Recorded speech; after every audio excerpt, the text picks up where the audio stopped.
as a side note that I think is fair to share and not really out there, I don't think, he at some point in the somewhat recent history deleted the Instagram post where he apologized.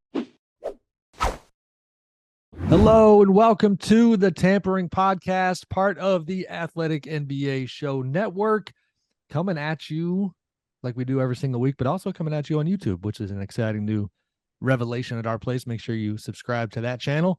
Join us there. We have got a ton to talk about on this week's show. I'm Sam Amick, NBA national writer from The Athletic, as always, here with my guy, Anthony Slater on the West Coast, Fred Katz on the East Coast. We're going to go to the center of the country. Mr. Tim Cato, Dallas Mavericks beat writer, who is a busy man this week.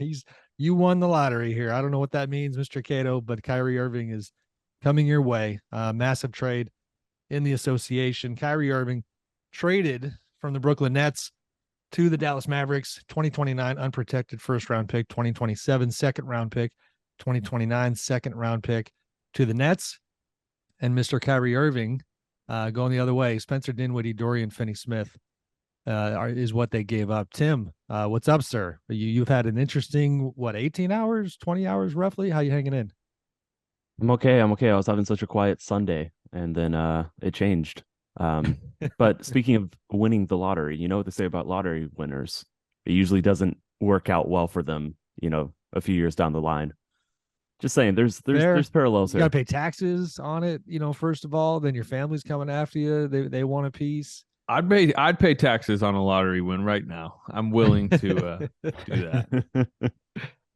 Yeah, I mean, that's fair. The thing I also love quickly about massive trades like this, and this is way too inside media, baseball or basketball, is how we in the industry have this commentary of what it means for the more well-known, kind of personalities, writers, media folks in that market. So yesterday became, oh boy, it's Tim Cato and Kyrie Irving and a friend in general, friend of the show, Tim McMahon of ESPN cracks me up in general. And now the idea of McMahon going back and forth with Kyrie after Nick Friedel had his time in Brooklyn with Kyrie, because Kyrie's not always the hugest fan of our fourth estate, if you will. So that component will be interesting to watch. But let's talk hoops. I guess I'll set it up this way.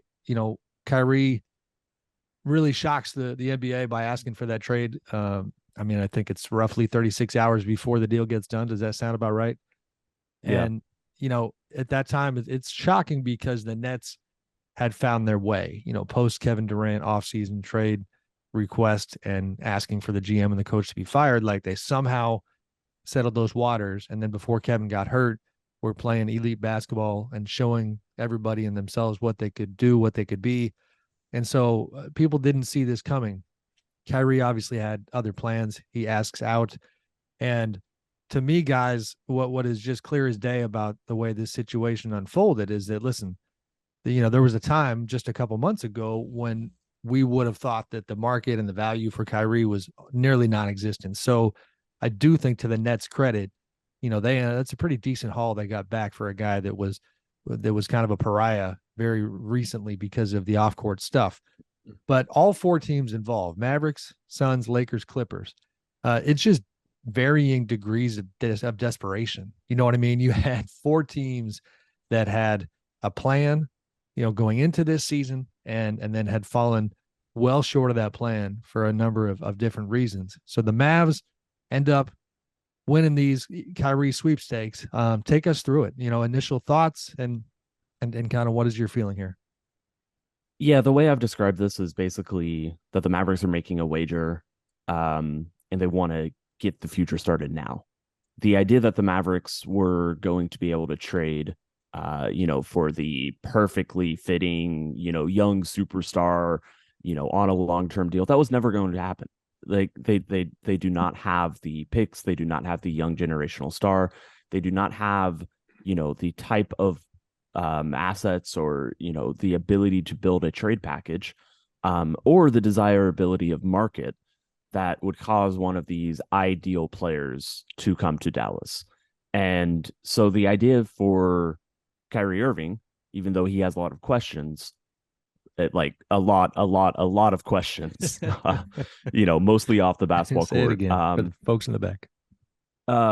but the idea is that there are questions that the team can start dealing with right now, and that if this were not to work, and there's a lot of avenues where it doesn't work, there's a few avenues where it works fantastically. I think we can imagine how the on-court offensive basketball fit is superb, and we can talk a little bit more about that in a little bit. But if this were not to work, because Dallas got this started now, there is still time to reverse engineer, to course correct, to try something else while you still have Luka Doncic on this, second contract that he signed to. And then beyond that, there's a lot of relationships. Jason Kidd and Nico Harrison, the head coach and the general manager, have long-term relationships with Kyrie. Clearly, the Mavericks need a change. But yeah, I think the biggest thing for me is just the idea that they got the clock ticking to some degree, in a way that it wasn't looking likely to happen at this deadline up until the Irving trade. What they trade request, had, I should say. You mentioned like what they had wasn't really working. I was at that game the other night and just kind of looking at the roster without Luka out there against the Warriors. It was like, you're seeing JaVale McGee playing behind like Theo Pinson. And you're like, they just gave JaVale McGee like 3 years at the taxpayer mid-level. And, obviously we all know how they screwed up the Brunson thing.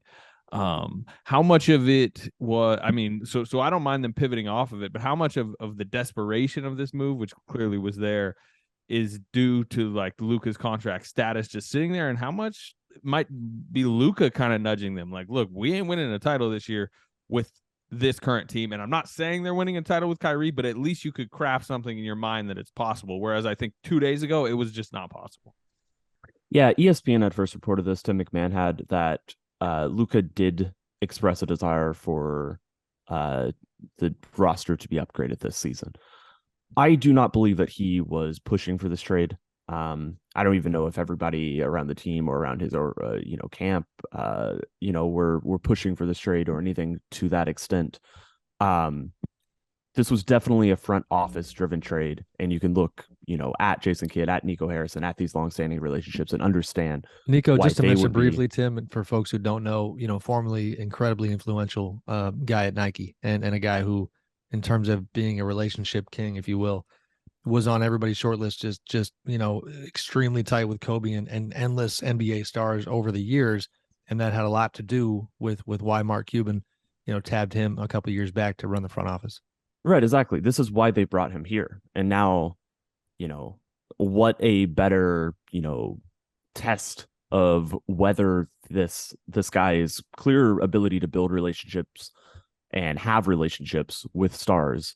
What a great test to see if it can work, because is there a more, mercurial, difficult to deal with, at least, someone who does need, he's stubborn. Everybody knows Kyrie Irving is stubborn. And I think we should go down this road a little bit. What you're hinting at there is the trust element with the organization that employs him, right?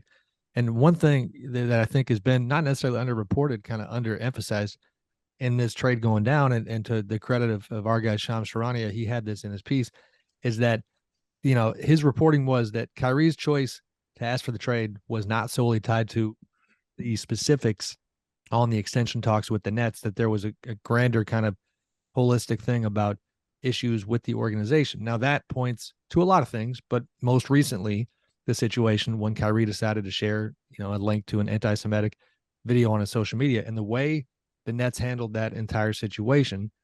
If once you reflect on it, Kyrie clearly, did not agree with the way they handled it. He had been obviously pulled from the court, then asked to do a number of things to get back on the court.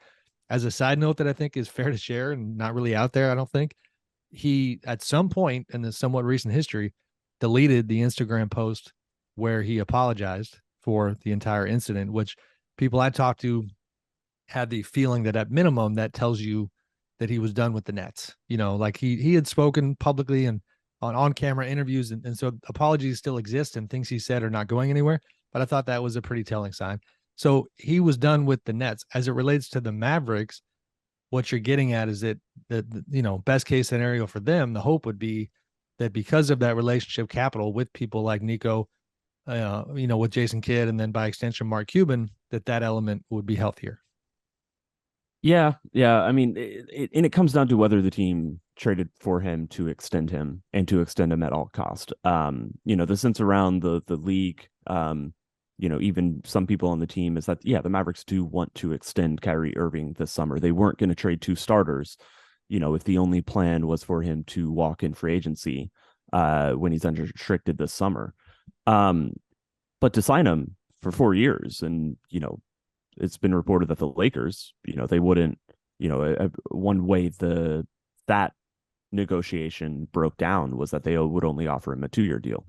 So if the Mavericks are prepared to, go into the summer and be like, here's the 4-year max or something a little bit below the 4-year max, 4 years is a lot of time.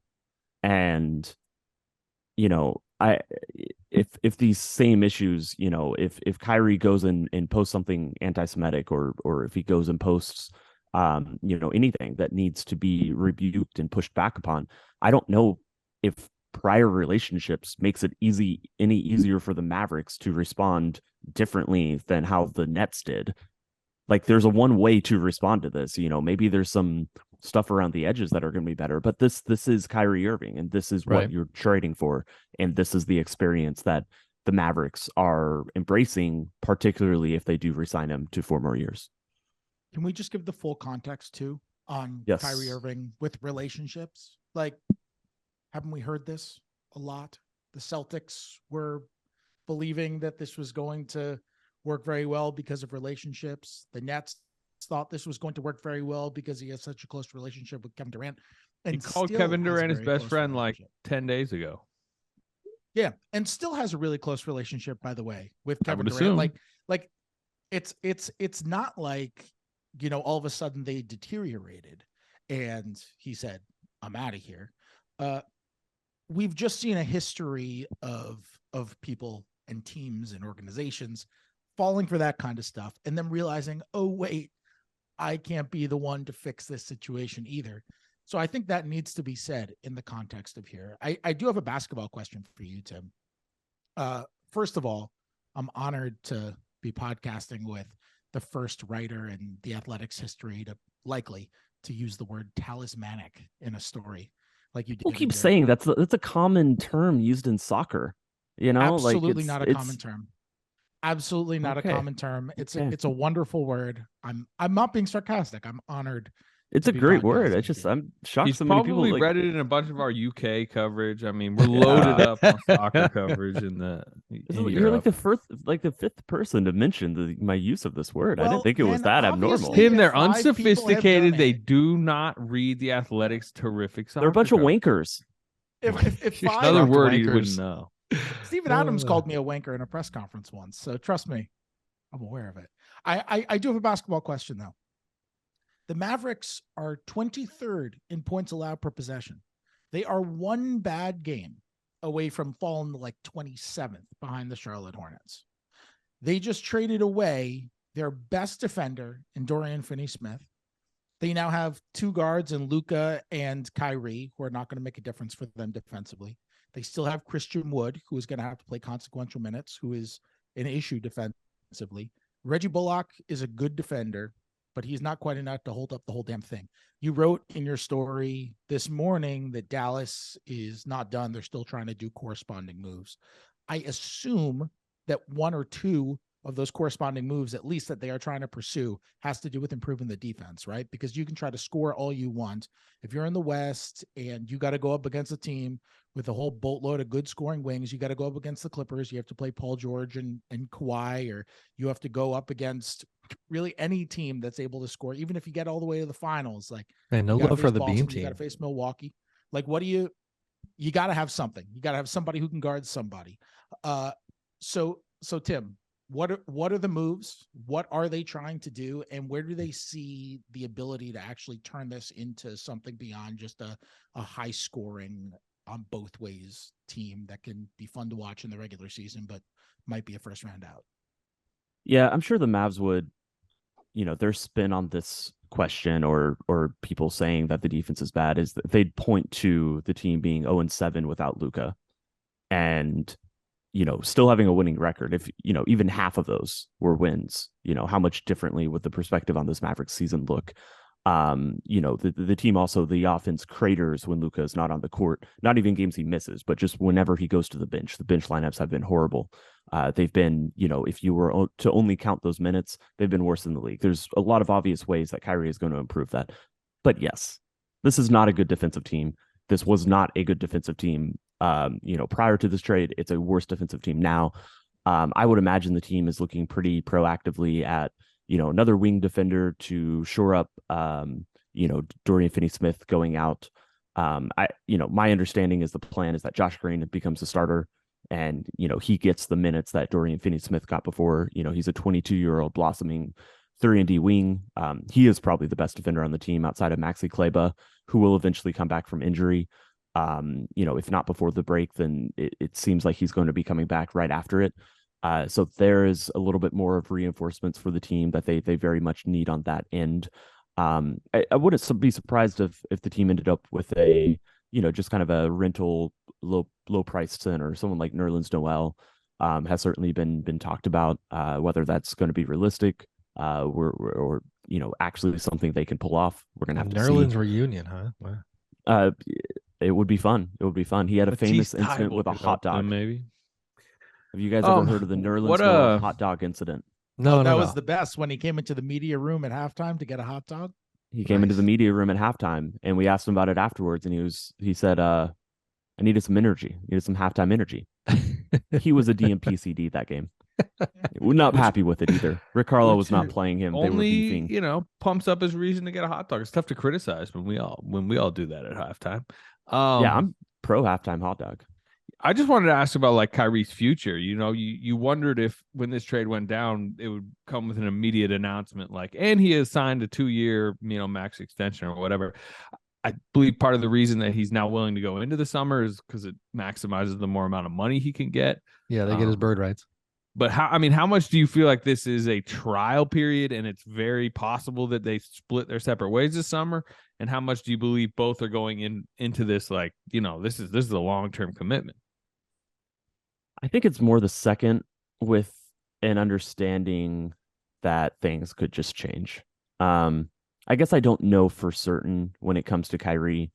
Can anything be known when it comes to Kyrie? Nope. But I do believe that Kyrie is looking forward to this. It seems like he would, embrace this in the same way that he's embraced past stops. And I definitely can say that, the Mavericks, the understanding is that the Mavericks would not have done this deal without some belief that they could re-sign him and that he would be a longer part of their team. Otherwise, this is not a good deal to make. Man, Tim, I hear you, but let's just be real. To your question, can anything be for sure with Kyrie? It's just unequivocal. No. I mean, think about if you go back to last summer, he's deciding whether or not to pick up his player option. The only leverage he had, was supposed to be no leverage at all, which is, maybe I'll opt out.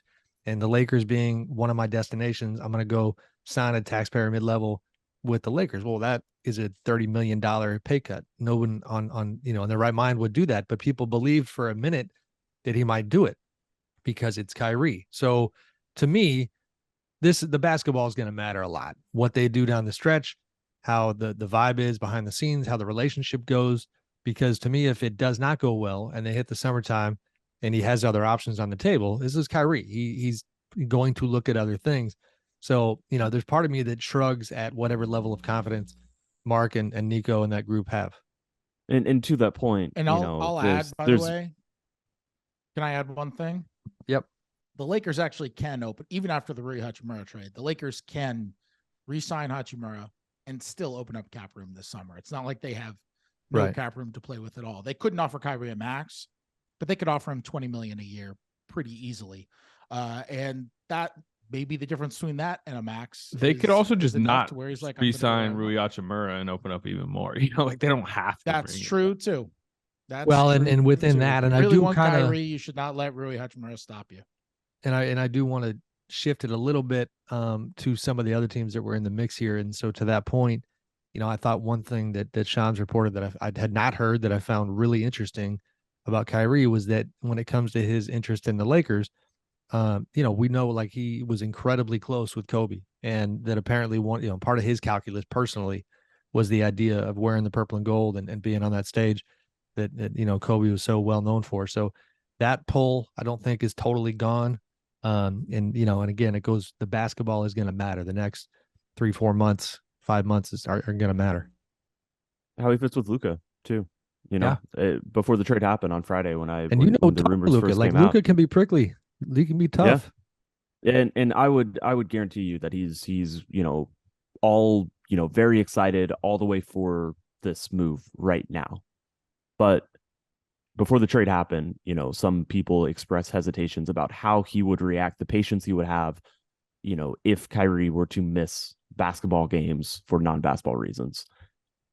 And like, you've all seen Luka. This is not something that he is going to, have a lot of understanding for if that were to be the case. And that's always a concern with Kyrie. That's what you're signing up for. Kyrie in Texas, by the way. I don't want to get too much deeper into that, but that could. Oh, you're just going to drop that like that? Just could have interesting side effects. You don't see him going on McMahon's Howdy Partner podcast? I mean, I don't want to get too deep into it, but remember the Ted Cruz tweet, right? Oh, that's right. Trying to welcome Kyrie down there. Just there are layers to this that could, we all know that these questions around Kyrie's availability often extends beyond the walls of basketball. Texas is a different world, as a Tim Cato, I'm sure, could attest to. So. All right, so let's go to the other teams briefly. And Tim, we have a bit of a scheduling backup here, and I didn't tease it at the top. We're going to have the legendary Andy Bernstein, photographer extraordinaire, on the show in just a few minutes here. Very timely visit from Andy. He is about to become, I feel confident saying this, hopefully I'm not wrong, I believe the only media member on planet Earth to have covered Kareem Abdul-Jabbar passing Wilt Chamberlain for the scoring record back in 1984. And he's about to cover LeBron James passing Kareem either tomorrow or on Thursday. So going to get Andy's perspective, the Hall of Famer, Kurt Gowdy Award winner 2018. So Andy's coming on, but I'm going to, respectfully have Andy wait for a couple minutes so we can unpack some of the other teams. Thoughts, guys, on how the Nets did, and then whatever perspective you might have on Suns Clippers, because there was a lot of interesting stuff within all of that. I like the Nets side of this deal. I thought it was about as good as they could have gotten, considering circumstances. Dorian Finney-Smith will help. Obviously, Dinwiddie can be kind of like fake Kyrie a little bit, right? Score a little bit next to KD. And then, the Mavericks 2029 unprotected first, right, Tim? Yep. Yeah. So like that could be either, obviously, maybe you use it down the line, but that's a trade piece. That's just as potentially appealing as the Lakers 2029. Maybe a little less because Luka compared to LeBron age-wise, but maybe they're not done this week, and this could help them get another deal done. It's a pretty interesting pick because I think a lot of people will assume that Luka Doncic may not be a Maverick in 2029. Yeah. You could definitely pump, within negotiations. There's a real scenario where that is the case. Yeah. There's a timeline where that seems fairly, it seems like possible. And the word unprotected has become like such a big word on the trade market now. Like, who unprotected? It was a big return given the fact that Brooklyn had like no leverage whatsoever, right? I mean, I was not necessarily expecting them to get that much back that quickly for Kyrie. I also like the idea. I mean, look, we're all operating under the fact that Kevin Durant is a net for even just the near future, which who the heck knows, right? I mean, the guy just requested a trade less than a year ago, and that was when Kyrie was there. So who the heck knows what's going to happen moving forward? And certainly everybody around the league is monitoring what in the world is happening with Durant. But Brooklyn is obviously operating as if Durant is going to be there. And if you're operating under that premise, putting a bunch of solid defenders, good long defenders around Kevin Durant, like Dorian Finney-Smith and Royce O'Neal and Nick Claxton, who is having a sneakily awesome year, and even what Ben Simmons is defensively now. Like and Durant himself, that could very good defender. Durant is having a very good defender and having a great defensive season, like a really awesome defensive season. Well, kind of like what the Nets are doing there. That makes sense. I was going to say, to the defense of the Lakers, which they've been rightfully criticized a lot the last couple of years. On this one, I don't know how you guys see it. I feel like it kind of is what it is in terms of them losing out. They had the two first on the table, Russell Westbrook, and I don't blame them for holding back the rest of their assets, and mainly actually good players, Max Christie, Austin Reeves, because the Nets were in win now, we need players mode. The Lakers package just didn't work as well for the Nets purposes, and they had their concerns where if they did not, and I reported this, they were not willing to do any sort of wink wink on free agency and then put all the assets on the table and cross their fingers that Kyrie's going to actually follow through on some handshake deal free agency wise, that we all know that stuff happens all the time. They weren't willing to go down that road. And so, but the whole idea of LeBron being frustrated because they wouldn't offer those two first, well, they did, and it just didn't get it over the finish line. When you're drafting your fantasy team, do you ever wish that you could do the same thing with your business team? If you're building a roster to win the league, you need Indeed. Indeed is the hiring platform where you can attract, interview, and hire all in one place. Don't spend hours on multiple job sites looking for candidates with the right skills when you can do it all with Indeed. Find top talent fast with Indeed's suite of powerful hiring tools like Indeed's Instant Match Assessment and virtual interviews. Hate waiting? Indeed's U.S. data shows over 80% of Indeed's employers find quality candidates whose resume on Indeed matches their job description the moment they sponsor a job. I love Indeed just because I can do all the hiring in one place. It's so easy to use, and it's honestly made my life so much easier. Candidates you invite to apply through Instant Match are 3 times more likely to apply to your job than candidates only to see it in search, according to U.S. Indeed data. Join over 3 million businesses worldwide using Indeed to hire great talent fast. Indeed knows when you're growing your own business, you have to make every dollar count. That's why with Indeed, you only pay for quality applications that match your must-have job requirements. Visit Indeed.com/NBA Show22 to start hiring now. Just go to Indeed.com/NBA22. Indeed.com/NBA22. Terms and conditions apply. Cost per application pricing not available for everyone. Need to hire? You need Indeed. All right, we are back with another fantastic guest. Definitely one of a kind, one of my favorite guys to see on the road, and have been sharing arena space with this gentleman for a very long time now. The legendary Andy Bernstein, Hall of Fame, Kurt Gowdy Award winner 2018, photographer extraordinaire. Andy, how are you, sir? Hey, Sam, I'm great, man. Always good to see you, buddy. We were joking, Andy. We brought you on offline, and you're cycling through backgrounds. So you have gone with, and we actually were somewhat new to the YouTube world. We have our own channel now, so there is a visual component here. So that matters, right? But you were saying that you started with the sunset behind you. You're now going with more of the office look. I see the promo behind you. Is that, my eyes are failing me? Legends of Sport. Yeah. Yeah, that's my podcast. So that's right. I got to plug it whenever I can, Sam.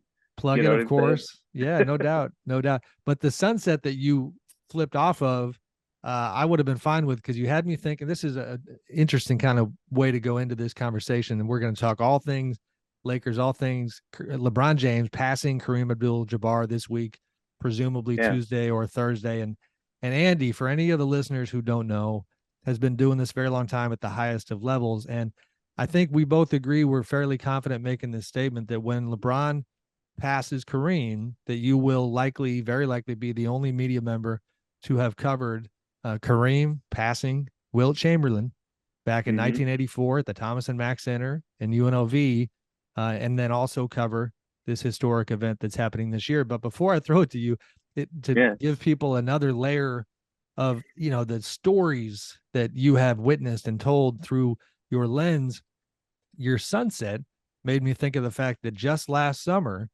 you joined the legendary Lakers crew from the Magic Johnson Kareem days. Oh, you got the jacket on? Is that what you're talking about? Yes. The Showtime reunion? Yeah. The Showtime reunion in Hawaii that was just incredible. Right. Pat Riley out there running practice. The old guys acting like it's the 80s again. This is the degree to which you are connected to all things Lakers. That was the longest intro of my career, but nonetheless, thank you for coming on. How are you? I'm great, man. I'm great. Hey, if you want to just talk for a second about the reunion, it was beyond belief, man. It was like a once in a lifetime opportunity to see 42 or so of these guys back together again, reliving memories. Pat Riley with the blue paper, running practice. Gary Vitti stretching everybody out. And I had James Worthy on my podcast the other day, and we were just laughing the whole time about it because, they call it a walkthrough in the NBA, and this is more like a crawl through, as James would say. Right. But it was any wheelchairs out there? Yeah. No wheelchairs, no walkers. To see Kareem at 75 years old with the health challenges he's had over the last few years, especially shooting sky hooks one after the other, and it just blew my mind, actually. So it was a blast. Magic and Pat Riley went first class all the way.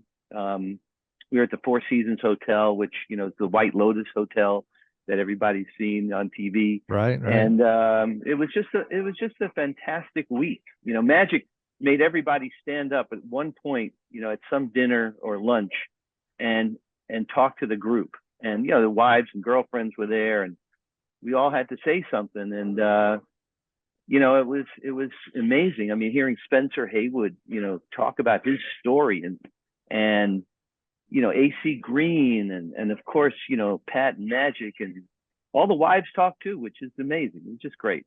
Andy, to that point, and this is going to intersect with the history that is going to be on display this week, but the relationships you have with the Lakers, the Kareem stuff that you mentioned, when you get that phone call to get the invitation to that trip, even as much as you've done and the connections you have, I got to imagine that even with all that, it was fairly humbling. And I wonder who made that call and how pleasantly it just thrilled were you to be part of that group?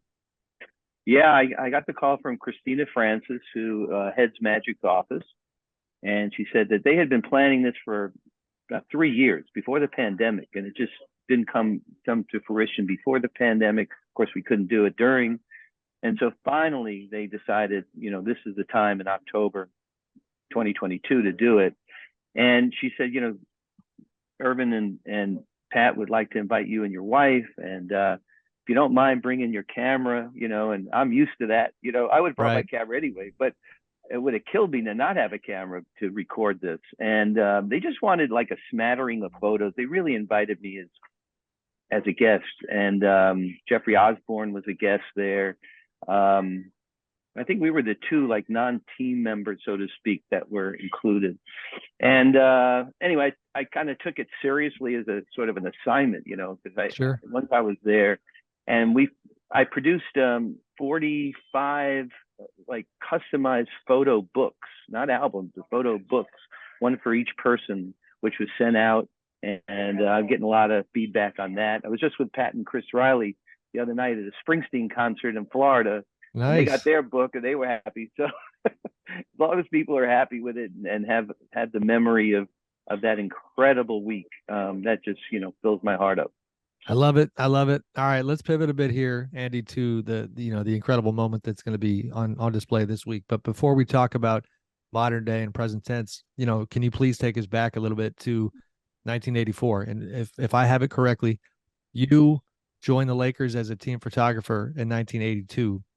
So you're, somewhat fresh, in that experience. And next thing you know, Kareem at that point, one thing, Andy, I got to admit, I didn't really slow down to realize until today about Kareem passing Wilt for the scoring record is that, he did it at age 36. And well, maybe 37. I don't have the exact calendar in front of me, but he did it, with quite a few seasons left in his career. And at that time, Wilt, of course, then and now is a titan of the game. And so, him passing Wilt was incredible, but just memories that come to mind first for you about that day and the meaning that was attached to it. Sure. I was still a freelancer at that point. It was sort of the beginning of my career. And I hadn't like fully sort of entrenched myself with the team in the NBA yet. And I was hired actually by Newsweek magazine to go out to Vegas to shoot this game. And as you know, I think Utah played 10 or 11 games or something that season in Vegas. And I was a nervous wreck. I mean, I really was. We all knew it was going to happen. I think he needed 22 points or something going into that game. And I was assigned an outside spot at the end of the baseline, where the baseline and the sideline meet. And it was on the side where God willing, he would break the record, which happened in the second half. And anyway, long story short, he went deep on the baseline to take this sky hook, if you've seen the video, and the basket kind of blocked me. Like I was in a position where like I was blocked by the actual backboard. So I didn't get the greatest picture of the shot, but the aftermath was fantastic. The game stopped. All the guys swarmed him. His parents came out of the stands. David Stern, who was like a freshly minted commissioner. I mean, he had just taken the job. Is on the court. They're doing live interview, and it was an amazing experience. And Kareem was so joyous. He was so happy, and the love around him. And then the post-game press conference was wonderful. And then a couple of days later, when the Lakers came home to play at home, they had the actual ceremony where Wilt sort of begrudgingly, it seemed, kind of passed the mantle, to Kareem. I don't think Wilt was too thrilled about giving it up, but and they had their history, those guys together, good and bad. So, do you remember that? I mean, that's very interesting. And so, do you Yeah. remember like leading up to it? Nowadays, of course, Kareem has done interviews talking about LeBron and been gracious, and that public vibe has been positive. But I wonder back then, was Wilt granting interviews to talk about Kareem? What was kind of the tone that he was setting? I'm not aware of that, Sam. I don't know, but I've heard and I've talked to a couple of your buddies, on the trail, and the rumor has it that Wilt said, well, if that record was going to get broken, I would have shot a few more, Right. He would have scored more points. I don't know Right. if that's true or not. I mean, the dude did average like 50 for how many seasons, but right. but Wilt was a very proud. I didn't know Wilt, but what I've heard and actually what seemed like the vibe that night, he's a very proud guy. I mean, this was, I don't know if anybody asked Babe Ruth, how he was going to feel when somebody, hit 715, which of course didn't happen during his lifetime. But I would sense that it's not something he wanted to let go of. Well, yeah, and I would sense Kareem's got some mixed feelings. I mean, 39 years is a long time to hold on to a record, of course. Sure. We all who thought that record would be broken? I didn't. So Right. I'm just glad to be able, knock on wood, God willing, I'll be there to record it when LeBron breaks Kareem's record. How would you compare the build up to that one? Like, I'm talking maybe like the weeks leading up to it. It does sound like it was a very big event, and that, the way you described it, but just kind of the national interest in it compared to right now, what you're in. I mean, obviously you're down in LA for a reason, and just what it is right now for what LeBron's about to do. Yeah, for sure. Well, I mean, obviously keep in mind there's no social media. So there was nothing constantly being tweeted out, and it was basically like, sports talk radio and TV, and a little bit on TV and some, newspaper columns. But there was a lot of anticipation. The crowd was buzzing in that arena, and there were a lot of Laker fans, as I remember, who had made the trek over to Vegas. But nothing compared to today, where it's literally minute by minute. I mean, there are various organizations running LeBron trackers, counting down how many points he's got. And I'll add to that quick. The Warriors, some of the Warriors players after their game the other day, after they did their press conference, they're taking Draymond, they're taking, I think, Clay maybe in to do a little quick video that I'm sure will be played, out of their account or something once it happens to like congratulate him. I'm sure that's happening across the league.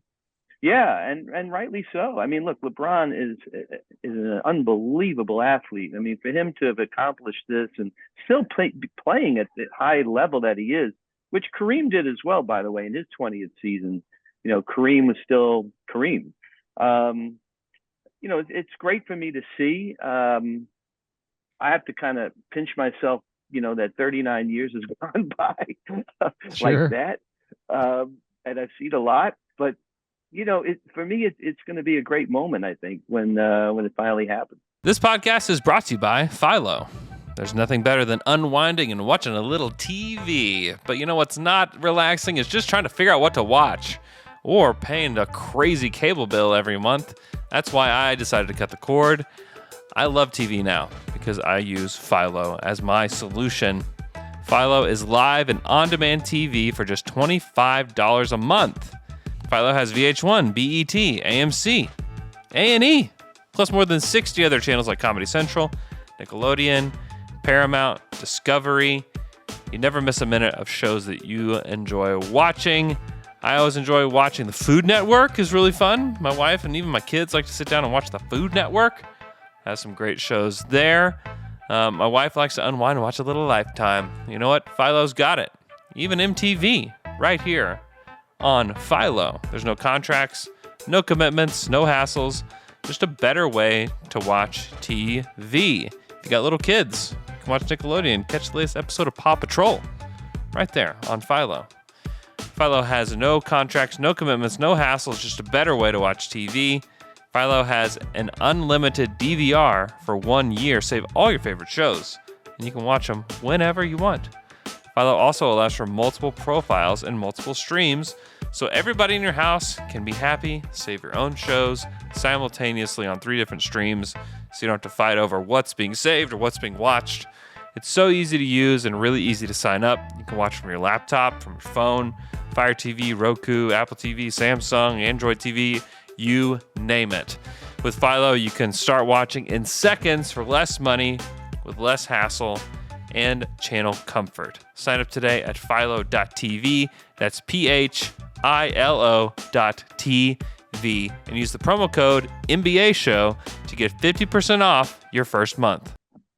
Take us. Whenever you see an iconic moment in history and you see a photograph of it, or in sports history, I should say, you see an iconic moment of it, and you see the photo, the one that stands out. There's always that one lasting photo that stands out, right? Mm-hmm. And in the background of that photo is always about 9 million flash bulbs going out of other people taking pictures, right? Right.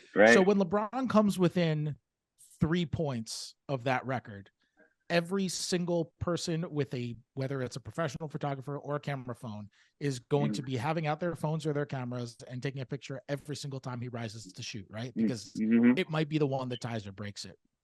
Yeah. As a veteran photographer, when you know it's going to be an iconic moment and you know it's going to be the most photographed moment of the night or the week or the season or whatever, how do you go about trying to stand out in anticipation, because there are going to be so many other photographs of that exact same thing? Oh, for sure. Well, it's all in the preparation. You have to have a plan. It's going to be all hands on deck for us tomorrow. And then if he doesn't do it tomorrow, it'll be Thursday, meaning we'll have NBA photos. We'll have 5 photographers there, a couple of assistants. We're going to have a production meeting before to discuss coverage. I just have to tune out the noise. That's part of my job is, not part of my job is watching it, so if I'm watching it happen, I'm not doing my job. And if I take in all the peripheral noise, then that's just going to distract me. I go back to Kobe's last game, Sam. I think you were there, right? April 13th, 2016. Tough call there, Andy. One of my career regrets. I had to choose between the Warriors winning their 73rd game and Kobe. And I made the wrong call. Well, you and I are in the same boat, because I wasn't at Kobe's 81-point game. That's a whole other story. Yeah. But anyway, that was a judgment call that day too. But anyway, I go back to that game, and everything about that night was Kobe walking off the court for the last time. And they covered 20 years of his career, from his first day as a Laker to his last day as a Laker, everything in between. So we were totally prepared. And this was obviously much better to choreograph, because he only had one way off the court. As by the bench is the bomb that goes off to the locker room. So we had remote set up in different areas of the arena, just looking at that sort of, exit. And I was just following him off the court, and I knew there had to be a photo in there somewhere. And he he was being blocked by this rather large security guy who was a friend of mine, a guy named Brian, who is literally like, as I'm moving and he's moving and I can't get the shot.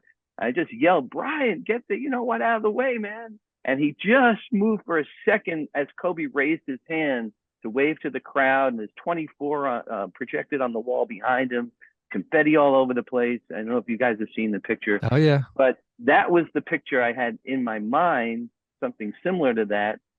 If I didn't get that picture to this day, I'd be kicking myself, because that was the moment. And literally the next step he took was off the court, and he was done being a Laker at that point.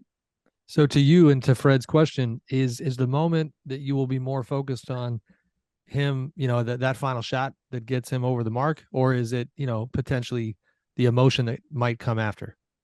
Yeah, it's everything. I mean, absolutely 100% have to get the shot of the shot. You know, a couple of weeks ago, he surpassed 38,000 points. He's only the second player next to Kareem to do that. And luckily, I mean, he hit a jumper, you know, it was a clean shot for me, and it was nice and it laid out well. But, you know, I don't know where he's going to be. He could be on the other side of the court when he does this. It could be a free throw. It could be, I could get blocked. So that's why we have backups to the backup. And it's not just me that's going to be there, although, you know, I'll be crushed if I don't get the picture. But if it's not my fault, you know, then at least it's a little easier to take. Meaning, at least if I'm locked in, I'm paying attention, I'm not distracted, and something out of my control happens, you know, referee gets in the way, player gets in the way, blah, blah, blah, blah. You know, Michael Jordan's, you know, 0.6 shot, I was blocked. You know, I didn't get the picture, but I was able to push the remote button so that my buddy Fernando Medina was able to get that iconic photo that you've all seen, right, from the other side of the court, Michael going up, 0.6 on the clock, all the fans, you know. So that's why it's a team effort, quite honestly, and that it'll be that same way this week. Listen, good on you for having that kind of collaborative spirit, and you know, honestly, that kind of makes me think of LeBron's game. So let's talk a little bit about, you know, LeBron himself and the way he has attacked this thing. It's funny, you mentioned Kareem playing at a very high level in year 20, which I 100% agree with. That being said, I feel like, I mean, guys, we're talking about 30 points a game in year 20. We're talking about 8.5 assists. I'm sorry, rebounds, 7 assists. Now, you know, we know the team is not performing like they would like. But this is, if the Lakers had won 10, 12 more games, which is a massive if, of course, he would be somewhere in the MVP conversation. Wouldn't be a front runner, but he would be in the MVP conversation. You could argue it's MVP caliber play. And he's not going to be done Tuesday night or Thursday night. This record and these points are going to continue to stack up. And it does feel for me like one of those, I know it's maybe a little cliche, but it feels like a record that might not be broken. And I, you know, now that being said, I'll counter it. Go back to the Kareem stuff in '84 when he passes Wilt. You kind of said, Andy, because you were there, that, you know, Wilt had that record for a while, didn't want to let it go. If Kareem had not continued going from that point forward, you know, you're talking, I mean, Dirk Nowitzki, Michael Jordan, Kobe, Karl Malone, all are currently above Wilt. And, you know, so just some incredible players within all of that. And I think, pardon me, what boggles my mind a bit is just that idea that, you know, LeBron presumably is going to hit 40,000 and you know, and then who knows how far from there. This thing is not going to be touched for a very long time. Totally agree with that. I mean, as a dad, you know, would I want to play with my kid? Yeah. So, I mean, you know, he's shooting for that. Right. That's what, a couple of years away. Yeah. I have never witnessed, and I, you know, I have to include Kobe on this because, you know, I thought Kobe was second to none in terms of how he took care of his body and his mental preparation. But I think LeBron's got him beat on the physical preparation. I've never seen a guy take care of himself. The amount of time and effort, and, you know, he and his trainer Mike. I mean, you know, he's like Mike Mancias, yeah, he's in the lab all the time. You know, in just making sure that body is working, and that's why it's so kind of, I don't know, unusual when he does get hurt. Kareem never had a major injury, by the way, as we all know, but he didn't play. Well, I don't want to say that. I was going to say he didn't play as physical a game. He was pretty physical. He was going up against pretty tough dudes. But I don't know, the way LeBron plays, like a freight train most of the time. It's amazing that the guy hasn't been injured more in his career. He's just a physical specimen, I think, second to none. Well, and just quickly to compare the two year number 20s, I already mentioned LeBron stats. Kareem's final season was 10 points, 4 boards, and and 23 minutes a game, essentially. So incredible stuff. Yeah. Well, look, he's got more gas in the tank. I know he wants to play with his boy. I know he wants to win another championship at least. Who knows what the future is going to hold? It's a thrill for me to finally have him in front of my lens, at home. I had to chase him for years and years in Cleveland and Miami. So to not have to leave home and have him in front of me was great. The bubble was unbelievable, that championship. So look, let's see what the future has to hold. But I'll be really happy for him because I know how much he's put into the game, into his game, what the game means to him. And, to be part of that, to record that is humbling, actually, that I'm in that position to do that. Andy, we know you got to run. I'm going to let you go on this. You and I had a conversation, somewhat soon after LeBron came to the Lakers, kind of analyzing, LeBron's place within the league's history, but then now this forthcoming Lakers chapter at that time, and you sharing your perspective in relation to Kobe, because you were very close with Kobe. If folks don't know, your Mamba mentality, how I play a book it's a fantastic, it just captures everything about you and Kobe and the work you did for his entire career, all in one book. I would highly recommend people go pick that up. But as far as from that point, jumping into Kobe's space, feeling that LeBron was taking on to now, winning the championship and then having a number of challenging years around that title, what would you say about, the feeling you now have about LeBron's Lakers legacy? Well, first of all, I think it's incredible that the last 3 guys to hold the scoring record will be Lakers. Sure. So that's kind of cool. Of course, Kareem played for Milwaukee before that, and of course, Wilt was where was he in Philly before that, right? Yeah. And LeBron has his history. So I think for Laker legacy, it's akin to the Yankees, and how many championships. What have they won? 27 championships. Who knows? But look, Kobe played for the Lakers for 20 years. Came in as an 18-year-old rookie and left 38-year-old veteran. 5 championships. LeBron has been in other places, and I think that that the Lakers will be proud that it'll be him, that he'll be wearing a Laker uniform when he breaks this record. We don't know what the future holds for if he can stay a Laker or go somewhere else. Who knows? But in the moment, right now, I think it's pretty cool that he's a Laker and he's going to break this record as a Laker.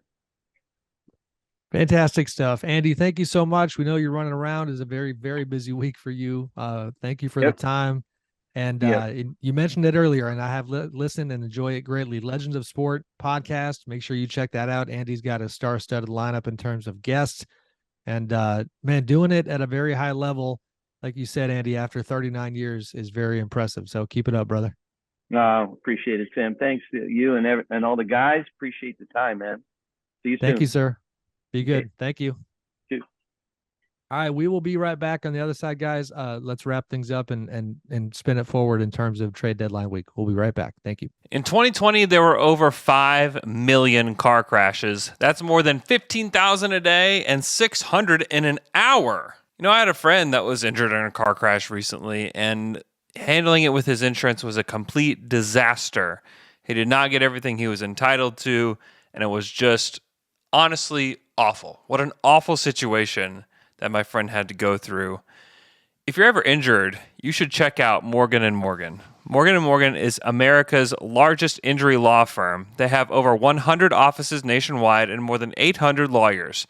With over $15 billion recovered from clients, Morgan & Morgan has a proven track record of fighting to get you full and fair compensation. Submitting an injury claim with Morgan & Morgan is so easy, it's more like using an app than hiring a lawyer. In fact, it's so easy, it's more like ordering takeout than hiring a lawyer. With Morgan & Morgan, you can submit a claim without even having to leave the couch.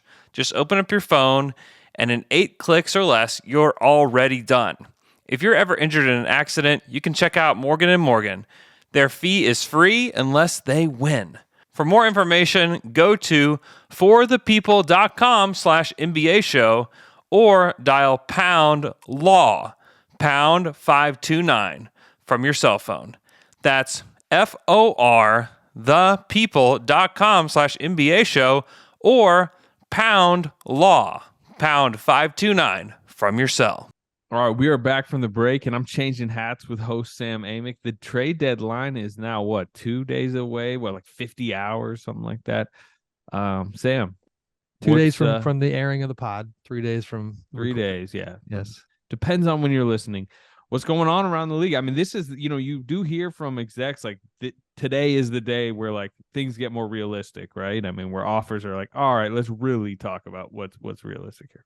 100%. And the Kyrie move going down, you would imagine it just frees everything else up, right? So, yeah, the phones are hot at the moment. I would assume, and I think there's a lot. I don't know what direction you guys want to go as we wrap up here, but my focus this week, we have waited an incredibly long time for the market to heat up as it relates to buyers and sellers, and now is kind of the moment of truth where teams are going to decide that, whether they're done with this season and they're selling, or they're going to keep pushing forward. I think Toronto is incredibly interesting. I think Chicago is incredibly interesting, as potential sellers. And I think, Phoenix comes to mind as, really the teams that lost out in the Kyrie sweepstakes revealed how thirsty they were and are, for lack of a better way of putting it. The Suns, I'll go down that road real briefly. You have a new owner coming in Matt Ishbia, who is by all accounts going to be, very aggressive, like most new owners are. His voice is already on that team, and tricky dynamics because it's like, all right, you got James Jones in the front office. What is his future in terms of what the owner thinks of him? But trade deadline doesn't, care about any of the nuance. You got to decide now, how are you going to salvage this Suns era that just a couple of years ago was a couple wins away from winning an NBA championship? So the idea that, Chris Paul's future could be in play this week. His contract is only half guaranteed for next season. And, we've now seen their pursuit of Kyrie Irving. We are now aware that they are very interested in Fred VanVleet in Toronto. On the flip side of that, Chris, and just focusing on him as a big time star and a all timer, Chris was thrilled to get to Phoenix from Oklahoma City when he got traded there, partly for personal family reasons, because it was closer to LA and it just worked better for his situation. Safe to assume that if his future is going to be somewhere else, for him, all eyes are on LA. So part of me wonders about a Clippers reunion. Is that possibly in the cards? Because the Clippers still haven't fixed their point guard problem. So I suddenly do think that we could have a fairly, even if deals don't get done, we could be talking about stars a decent amount this week. Yeah, I'm so curious to see what happens after. I mean, all of the stuff about the offers that didn't get done for Kyrie, the Phoenix deal getting out there, the Lakers deal getting out there. It's like that's airing out all the dirty laundry. Right? Oh yeah. And I am really curious to see how that affects Phoenix, or if it affects Phoenix's maneuvering at all. Like you mentioned Phoenix, they're really interesting. Like you hear them connected to OG Anunoby. Yep. You hear them connected to Kyrie Irving before Irving got traded to Dallas. Like that is an interesting team that's clearly trying, they're like on the fence. They're 500. They could finish really in any spot from 4 to 12 in the Western Conference, but it's very clear that they're trying to get better right now. And we've been talking about them in regards to like Jay Crowder for so long, but man, they are trying to add. Like it really feels like they're going to add something, right? Yes, I agree. And Slater, maybe you can take this one. Memphis comes to mind too. That was younger going to version be the of team I was Phoenix. going to mention, particularly for Anunoby. But yeah, I just think it's, what have they lost now? Like 8 and 9 or something? Literally like trying to pull it up right now. Yeah, I mean, they're struggling. Yeah, So 8 of it's 9. always interesting where teams are like right at the deadline. A lot of times can affect mindset. Oh, big time. Yeah. And they're struggling. And I've talked with plenty of people around the league about this, but they're thinner this year than last year. Like they've lost Melton, they've lost Kyle Anderson. They have not replaced them with, I don't think, nearly as capable of rotation players. They're one more year ahead on this, whatever timeline. I understand that they have a very patient approach, and Zach Kleiman is very much a, like, I want to win every deal type of guy. Like, don't overpay. But I think they need something if they actually realistically want to, contend for a title this year. It doesn't have to be OG, but he would fit what they need. They've got all their picks, and this is up your alley, Slater. They've got the Warriors pick next year from the Andre Iguodala get off Andre Iguodala move from the D'Angelo Russell summer. And I mean, it's, with picks, of course, there's always this tricky moving target analysis of, a pick's value based on what's happening with that team. And it's, that particular pick, I had somebody kind of put it to me this way, that for the Grizzlies purposes, they would love nothing more than the Warriors have a last dance season this year, have everything fall apart. And who knows next year what things look like for the Warriors. And that pick could be decent based on. It is protected. I let me look. I think it might be top 10 protected. It might be lottery. I could pull that up too. Yeah. So that at least, protects but if it's the a middle Warriors. road pick, that's something. Yeah. Oh, it could be solid. I mean, it's definitely like usable on the market. But my question is, like, is Memphis, I mean, maybe you have a pulse on this, like, are they of the belief that now is the time to push some chips in, because they've really kind of avoided that? I don't have total clarity, but I have some insight. I think it feels like the motivation level is there. And I wouldn't be surprised if, we hear more about them being aggressive, because on the flip side, whether it's Memphis or other suitors who are looking at Toronto, the sense I've got, and listen, disclaimer, it is lying season, you know what I mean, in terms of like chatter that we hear. So that's where this job gets tricky, because everybody's got an agenda. Everybody's trying to get a little slice of leverage. So that being said, I've heard some chatter that up in Toronto, there's this vibe of, like, to the media folks, like, do you guys understand that it's been underreported how many teams have aggressively come the Raptors' way? There was a report from Michael Grange, Toronto legend, about how, I think it was that the Raptors had been offered 3 firsts for OG. The team name was not attached, but the general idea being that they have no shortage of really significant offers. And, and then I heard some of that chatter independent of that. So if that's the case, then things could get pretty interesting. I mean, Sam, look at the market right now, right? And we've discussed this a little bit on the podcast, and it doesn't seem like it's changing. There are 1 million teams in the hunt, and basically all of the teams in the bottom of the hunt for the play-in tournament kind of want to stay in the play-in tournament, or at least stay in the hunt for the play-in tournament. And the teams that are well below it, some of them just have really high asking prices. Like the Rockets are just, they're an organization that just kind of historically says, nope, we want this for this guy, give it to us. And they're willing to not trade a guy, like Eric Gordon, for example. They've been insisting to other teams they want a first for Eric Gordon, and we'll see if that happens. The Pistons, we talked about on this podcast, they won an unprotected first, as James Edwards reported, for Bojan Bogdanovic, and they have gone past trade deadlines with Jeremy Grant. The Pistons' approach is funny to me. True to their word.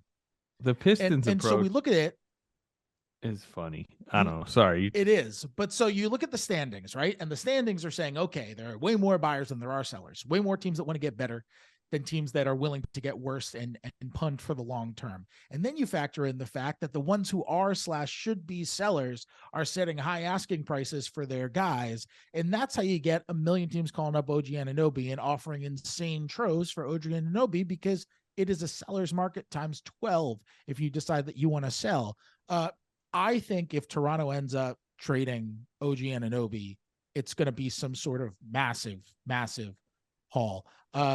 You look at what has happened to the market. We talk about how the market has progressed for stars obviously with the Gobert trade, with the DeJounte Murray trade, but the market has gone crazy for role players too. I mean, just last winter, we saw Derek White go for a first rounder and a swap, and role players never get swaps, right? That never happens. And I remember when that happened, people around the league were like, holy crap, how'd they get a swap for Derek White? And things have just progressed from there. And OG has an argument as the best role player in the Eastern Conference. I mean, I think you could really say that. And I think if and they he also choose to trade profiles him like now, I a think it's gonna be possible high. star. I mean, he profiles as a guy who could be on the rise. Yeah, I think it's going to take a lot. And he fits in a lot of places too. So like you've got the Knicks going after him potentially. You've got Phoenix going after him potentially. You've got Memphis going after him potentially. You've got New Orleans going after him potentially. And I'm sure there are other teams who are going to try their hand and go for it too. Like why shouldn't the Lakers offer the 2 firsts right there? So if you want to beat the Lakers, then you got to offer 3 unprotected firsts if the Raptors are prioritizing draft picks. So it's just like it's a lot. There are teams that also have cornered the market on draft picks, right? And so those teams are just like, if you're negotiating with the Knicks, who have all of their own first round picks and 4 protected picks from other teams, which means they can trade up to 8 first round picks. It's a lot easier for Toronto to say, if the Knicks offer 1 or 2 firsts, it's a lot easier for Toronto to say, hey, hold up. Like you have 8 picks. Right. We're going to need at least 3 of those. Then if a team only has 3 firsts or 2 firsts to trade, and they say, hey, we're giving you everything we have, this is all we can. It's just a lot easier for Toronto to counter in those sorts of situations. So it does feel like momentum is building to there are going to be some trades where a lot is given up, whether it's for OG Anunoby or for somebody else. Guys, let's get out on this. We got to go. But to me, the undercurrent that you're hitting on, Fred, is the general idea that it is so wide open that nobody's giving up. You know, there's not a fear factor. And Slater, I'm going to throw it to the team that you primarily cover, is that in the past, plenty of years during the Warriors dynasty, when the fear factor, neutralized the market because of the fact that it was not wide open, there was no hope. And without hope, you don't make moves. You don't sell, you don't buy rather. The Warriors are now going to be without Steph Curry for multiple weeks.